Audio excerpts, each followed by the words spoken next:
Waktu, bagi manusia, seringkali terasa seperti sebuah keterbatasan.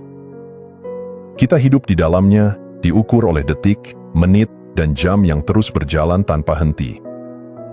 Sementara itu, dalam ajaran agama, Tuhan dianggap berada di luar dimensi waktu manusia, tak terikat oleh aturan yang sama.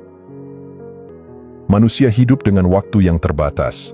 Setiap hari kita dihadapkan pada jadwal yang mengatur hidup kita, dari bangun tidur hingga tidur lagi. Waktu adalah hal yang selalu kita kejar, seringkali terasa kurang. Di sisi lain, konsep waktu Tuhan jauh berbeda. Dalam banyak ajaran agama, Tuhan tidak terikat oleh waktu atau ruang. Tuhan melihat masa lalu, masa kini, dan masa depan dalam satu pandangan yang menyeluruh. Ini memberi kita pemahaman bahwa sementara kita sibuk mengejar waktu, Tuhan memiliki perspektif yang jauh lebih luas dan lebih dalam. Sebagai contoh, dalam ajaran Kristen, Alkitab menggambarkan Tuhan sebagai Alfa dan Omega, yang berarti awal dan akhir. Ini menggambarkan bahwa Tuhan selalu hadir, baik sebelum segala sesuatu ada, maupun ketika segalanya berakhir. Sementara dalam Islam, ada istilah Al-Baqi, yang berarti yang kekal, menunjuk pada sifat Tuhan yang tidak terbatas oleh waktu dan usia. Pandangan mengenai waktu Tuhan juga bervariasi dalam setiap agama. Dalam ajaran Hindu, waktu sering dipandang sebagai sebuah siklus. Dewa Brahma misalnya, dipandang sebagai pencipta yang melahirkan siklus-siklus waktu yang terus bergulir. Waktu bukanlah garis lurus seperti yang kita pahami, melainkan suatu siklus yang berulang dengan pola tertentu. Dalam pandangan Islam, Tuhan memiliki kehendak yang absolut. Manusia mungkin terjebak dalam kerangka waktu duniawi, tetapi Tuhan memiliki kekuasaan penuh untuk mengatur segala sesuatu di luar batasan waktu yang kita pahami. Ini mengajarkan bahwa rencananya mungkin berjalan lebih lambat atau lebih cepat dari ekspektasi kita, tetapi semuanya selalu tepat. Kita bisa merenungkan, ketika kita merasa tertekan oleh keterbatasan waktu, bagaimana perspektif Tuhan yang abadi dapat memberi kita rasa damai. Ketika kita terbiasa berpikir bahwa kita harus mencapai sesuatu dalam kurun waktu tertentu, kita sering lupa bahwa apa yang terlihat lambat bagi kita, mungkin adalah bagian dari rencana Tuhan yang lebih besar. Manusia seringkali merasa terjebak dalam waktu yang seolah bergerak terlalu cepat atau terlalu lambat. Ketika kita berdoa dan menunggu jawaban, ada kalanya jawaban itu terasa datang terlambat, atau bahkan tidak datang sama sekali. Inilah yang membuat kita sering bertanya-tanya, mengapa waktu Tuhan berbeda dengan waktu kita? Jawabannya terletak pada dua hal penting, yaitu proses pertumbuhan spiritual dan kehendak Tuhan yang lebih besar.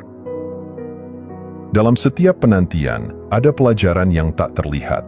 Proses menunggu sebenarnya adalah bagian dari pertumbuhan spiritual kita. Ketika kita dipaksa untuk menunggu, kita belajar kesabaran, ketekunan, dan ketenangan. Hal ini terlihat dalam banyak ajaran agama. Dalam Al-Quran misalnya disebutkan, sesungguhnya Allah bersama orang-orang yang sabar. Kesabaran menjadi ujian untuk membentuk diri yang lebih matang dan kuat. Pernahkah Anda merasa frustrasi karena doa atau harapan Anda tak kunjung terwujud? Dalam momen-momen seperti itu, banyak orang kehilangan harapan. Namun, jika kita melihat lebih dalam, penantian tersebut seringkali menjadi momen untuk belajar menerima dan mempercayai proses. Sebagai contoh, ada cerita tentang seorang petani yang menanam benih. Dia tidak melihat hasil dalam semalam, tetapi dia tahu bahwa pertumbuhan memerlukan waktu. Begitu pula dengan kehidupan kita, proses pertumbuhan spiritual tidak terjadi seketika. Kita membutuhkan waktu untuk belajar, memahami, dan berkembang. Kita seringkali tidak memahami rencana Tuhan karena pandangan kita terbatas. Tuhan memiliki gambaran yang lebih besar dari apa yang dapat kita lihat. Ini seperti melihat potongan kecil dari puzzle, sementara Tuhan melihat keseluruhan gambar. Dalam Amsal disebutkan, hati manusia merencanakan jalannya, tetapi Tuhanlah yang menentukan langkah-langkahnya. Ini mengingatkan kita bahwa rencana kita mungkin berbeda dengan rencana Tuhan, tetapi rencana Tuhan selalu lebih baik. Kadang-kadang, kita menginginkan sesuatu terjadi segera, tetapi mungkin belum saatnya. Dalam dunia modern yang serba cepat, kita terbiasa mendapatkan sesuatu dengan instan. Tetapi rencana Tuhan bekerja dengan cara yang berbeda. Ada sebuah kutipan dari C.S. Lewis yang mengatakan, "Aku yakin bahwa Tuhan menunda pemberian apa yang kita minta hanya karena Dia tahu bahwa itu tidak cukup baik. Pada akhirnya, Dia akan memberi sesuatu yang jauh lebih baik." Contoh sederhana adalah ketika seseorang berdoa untuk kesuksesan karier, tetapi Tuhan mungkin menunda jawaban itu. Mungkin, di balik penantian tersebut, ada pengalaman-pengalaman lain yang harus kita lalui lebih dulu untuk mempersiapkan diri agar benar-benar siap ketika momen kesuksesan itu datang. Momen yang tepat menurut kita belum tentu tepat menurut Tuhan. Dan seringkali, ketika kita menoleh ke belakang, kita menyadari bahwa waktu Tuhan selalu lebih sempurna daripada yang kita bayangkan. Maka dari itu, waktu Tuhan yang berbeda bukanlah keterlambatan, melainkan caranya mempersiapkan kita untuk sesuatu yang lebih besar. Ini mengajarkan kita untuk menerima, bersabar, dan percaya bahwa Tuhan selalu tahu yang terbaik. Penantian seringkali membawa kita pada ruang ketidakpastian, tempat di mana kita merasa cemas dan ragu. Namun, dalam penantian, kita sebenarnya sedang diajak untuk bertumbuh, untuk menemukan kedamaian di tengah-tengah ketidakpastian tersebut. Tidak ada yang suka menunggu, apalagi ketika hasil yang diharapkan terasa tidak pasti. Rasa frustrasi muncul ketika apa yang kita inginkan tampaknya tidak mendekat, dan kita mulai meragukan diri sendiri, situasi, bahkan Tuhan. Frustrasi ini adalah pengalaman yang sangat manusiawi. Setiap orang pada suatu titik merasakan ketidaknyamanan saat menunggu jawaban atas doa, pekerjaan, atau keputusan penting dalam hidup. Dalam momen seperti ini, banyak orang bertanya, apakah saya salah jalan? Mengapa Tuhan tidak memberikan apa yang saya minta? Ketika doa atau harapan kita tak kunjung terwujud, rasa putus asa mungkin mengintai. Namun, dalam ajaran agama, ketidakpastian seringkali menjadi lahan subur bagi pembelajaran. Sebagai contoh, dalam kitab Mazmur, Daud juga bertanya kepada Tuhan, "Berapa lama lagi aku harus menanggung kekhawatiran dalam diriku, dan setiap hari bersedih hati?" Ini menunjukkan bahwa bahkan orang yang beriman pun pernah mengalami momen-momen penuh keraguan. Salah satu cara mengatasi rasa frustrasi ini adalah dengan menerima bahwa ketidakpastian adalah bagian dari perjalanan hidup.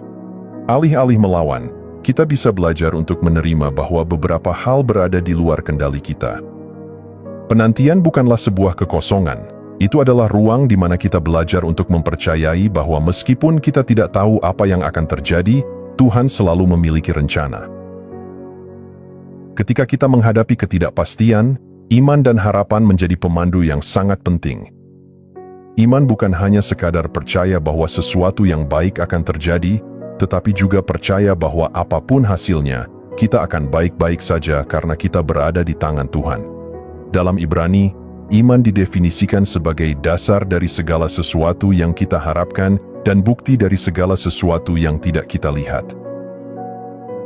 Harapan juga adalah kekuatan yang membuat kita tetap berdiri saat segalanya tampak tidak pasti. Seperti pelaut yang tetap berlayar meskipun tidak ada bintang di langit untuk membimbingnya, harapan adalah kompas yang menuntun kita di lautan ketidakpastian.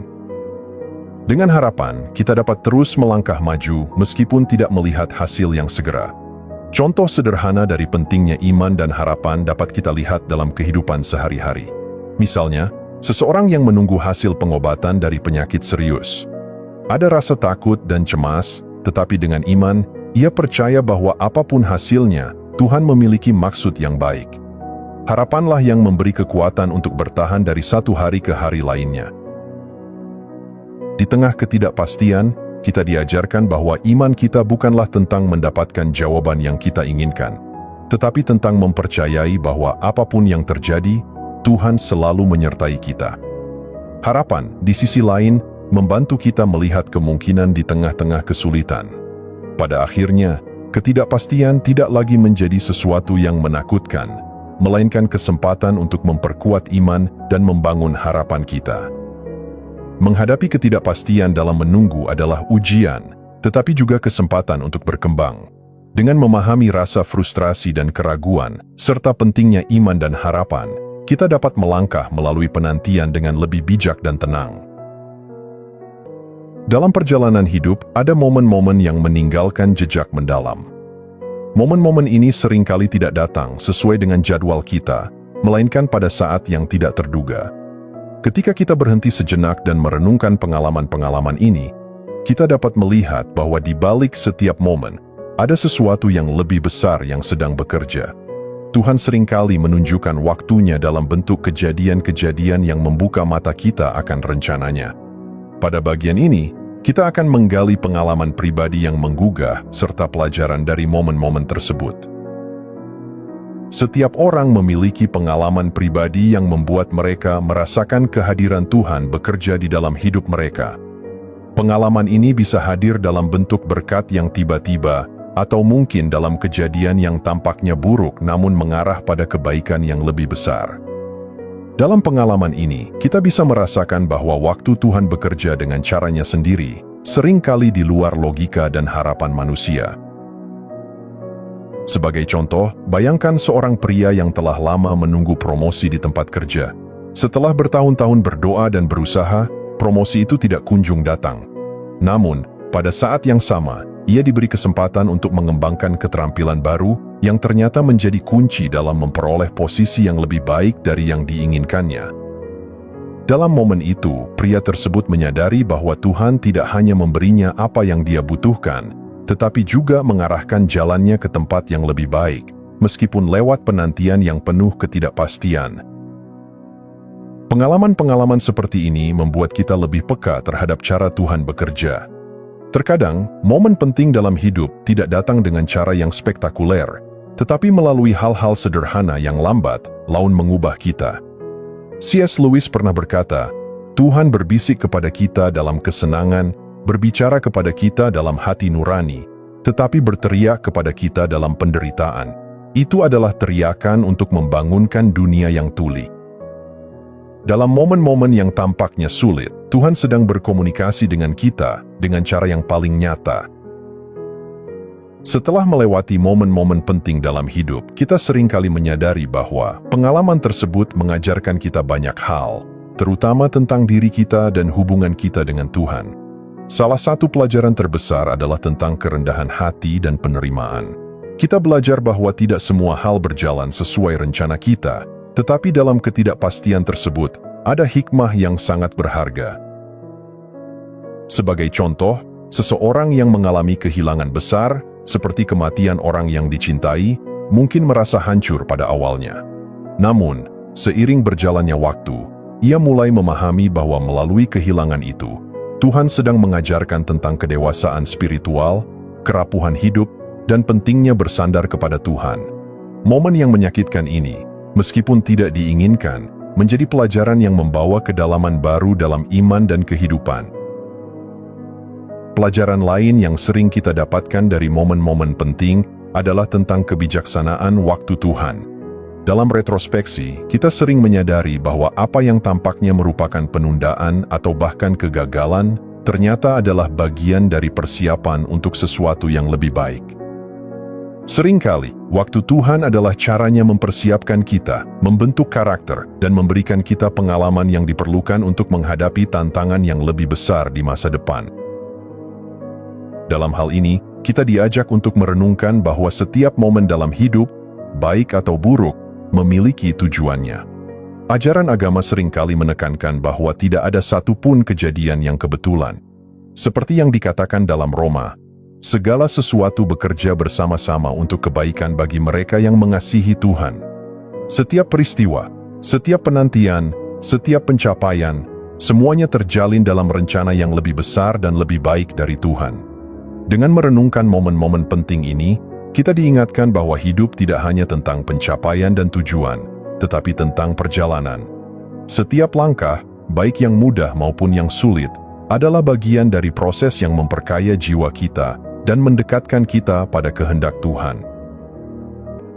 Di tengah perjalanan hidup yang penuh ketidakpastian, salah satu sikap paling bijak dan mendalam yang bisa kita kembangkan adalah menerima dan bersyukur. Menerima bahwa waktu Tuhan mungkin tidak selalu sejalan dengan harapan kita, dan bersyukur atas setiap pengalaman yang kita jalani, baik atau buruk. Menerima waktu Tuhan seringkali menjadi salah satu tantangan terbesar dalam kehidupan spiritual.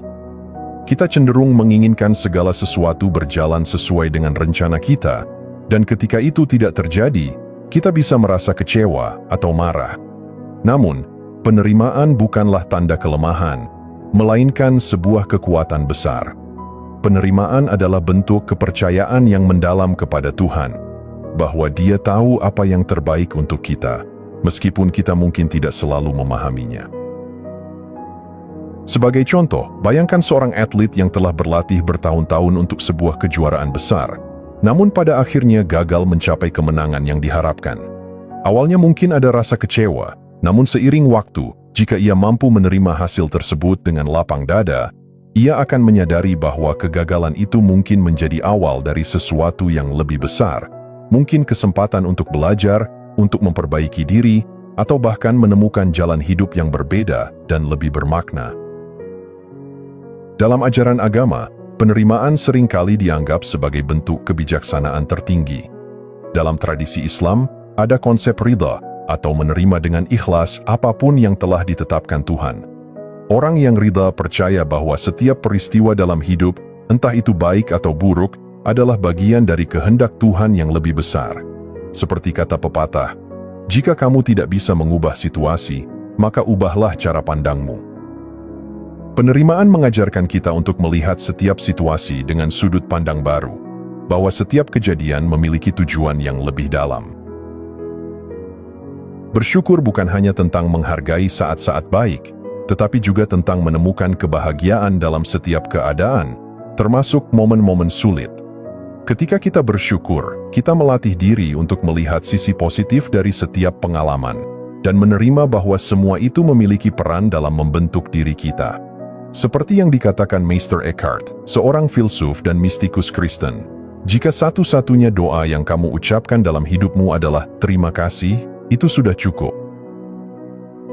Bersyukur dalam setiap waktu, baik suka maupun duka, memberi kita perspektif yang lebih luas terhadap kehidupan. Ketika kita hanya bersyukur saat segalanya berjalan baik, kita melewatkan pelajaran berharga dari masa-masa sulit. Sebagai contoh, seseorang yang kehilangan pekerjaannya mungkin merasa hancur pada awalnya. Namun, dengan sikap bersyukur, ia bisa melihat bahwa kehilangan itu membuka pintu bagi peluang baru yang lebih baik, atau bahkan mendorongnya untuk mengejar impian yang telah lama tertunda.